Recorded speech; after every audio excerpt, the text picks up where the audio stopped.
Good morning, students. After completing present indefinite tense and present continuous tense, today we will complete and understand well present perfect tense. As the name suggests, that present perfect tense is used to show a completed action with an indefinite point of time in the immediate past. Immediate past, but in the same period of time. Please keep it in your mind.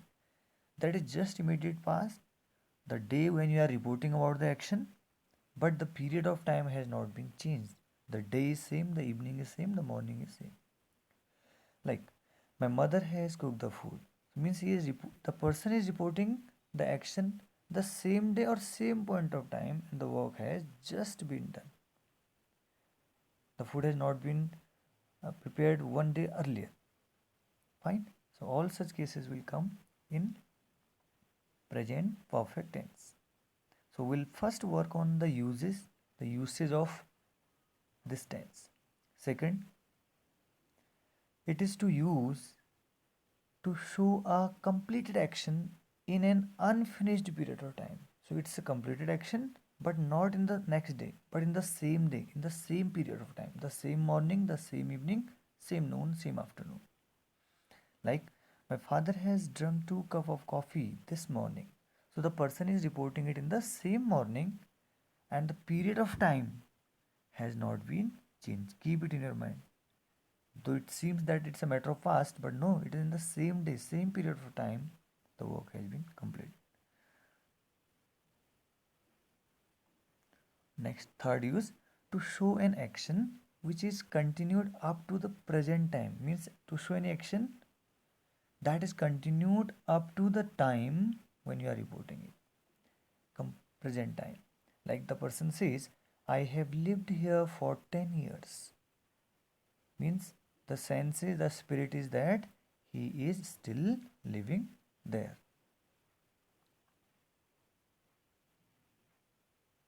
Again, the second example, Ram has worked in his office for 2 years. So you can see this is identification. Or one more use is to show a actions which happened in the past, or actions which happened in the past but have an effect in the present. How? Like he says, Ram has washed his bicycle. So means still now it is clean. My mother has prepared tea for you. Now it is on the table. So just that is in the past but have an effect still in the present. So very immediate past in the same period of time will be treated as present perfect tense. There are some structures, and we use this tense with some more situations, like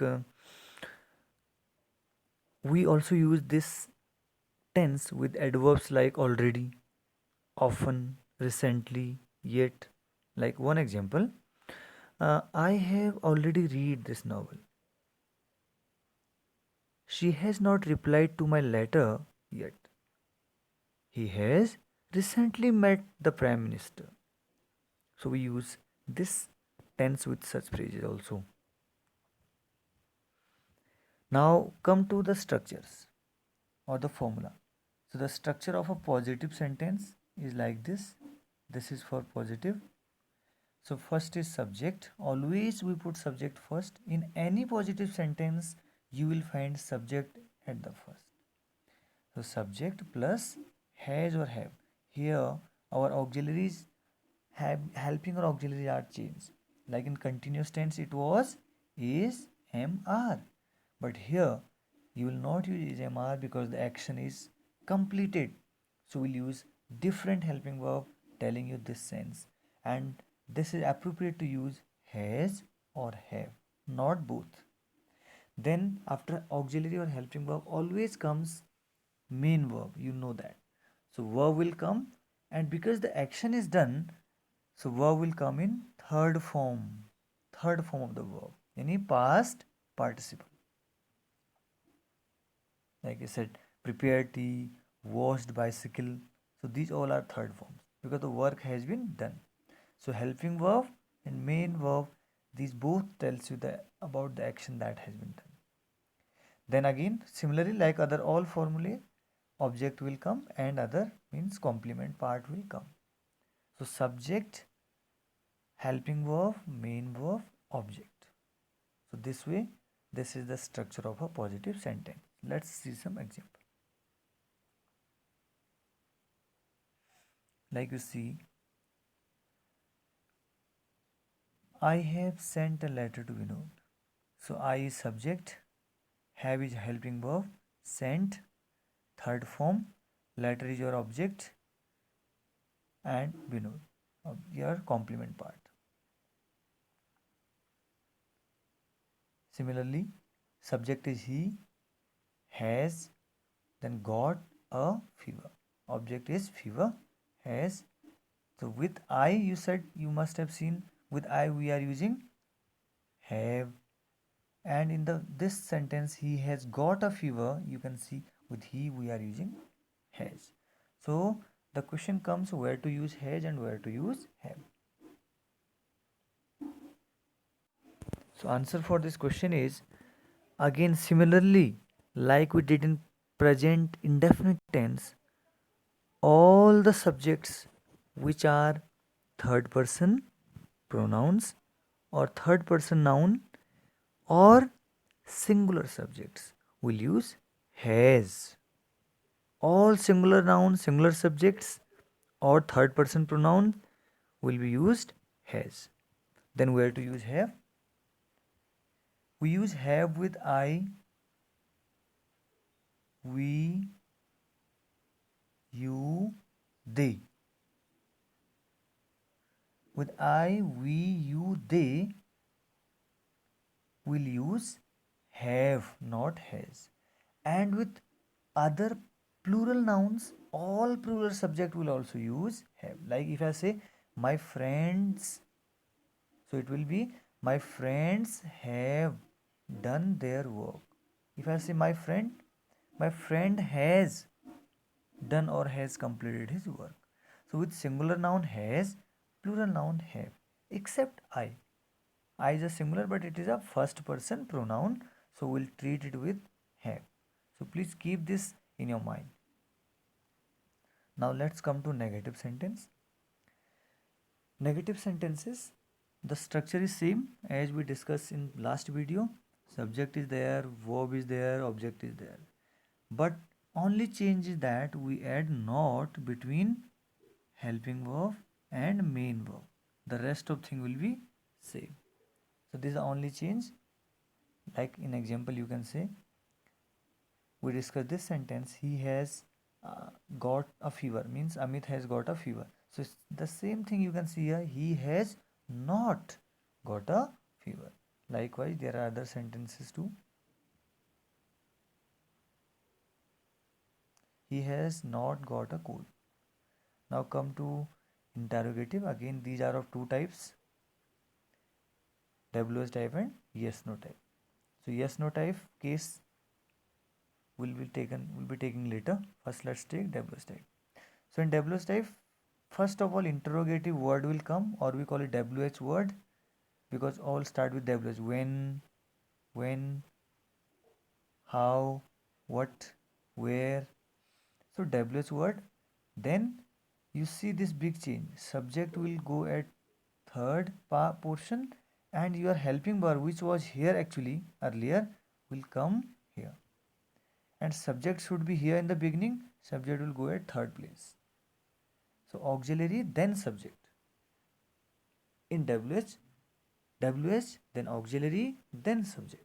In positive sentence, subject was at first place, then helping verb, then main verb. But it is quite contrast, quite opposite here. So this is the only change. Otherwise, the remaining portion is almost same. You can see, and you will add one question mark only. Let's see. This is yes no type question. You can also answer for it by saying yes or no. That is why I call them yes no type question. Have I sent a letter to Vinod? And there is question mark. So it started with auxiliary, then subject, that is I, then verb, then object. And in WH type you can see there is no has have in starting, but there is when first. So we call it WH. When, then has, auxiliary verb. Then third place subject Amit, come, that is verb.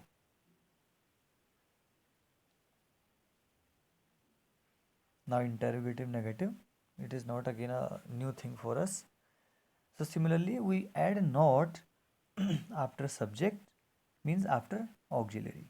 We always use not between auxiliary and main verb, and the same thing is here, but the subject is here before not. So don't be confused, because the actual place of subject is here, and in that sense it is correct.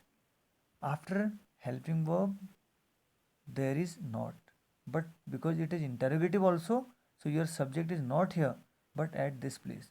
So after helping verb subject, then not, then main verb. So not will come between helping verb and main verb. These have both the feelings, interrogation as negation. Like one sentence is here, Amit has not come,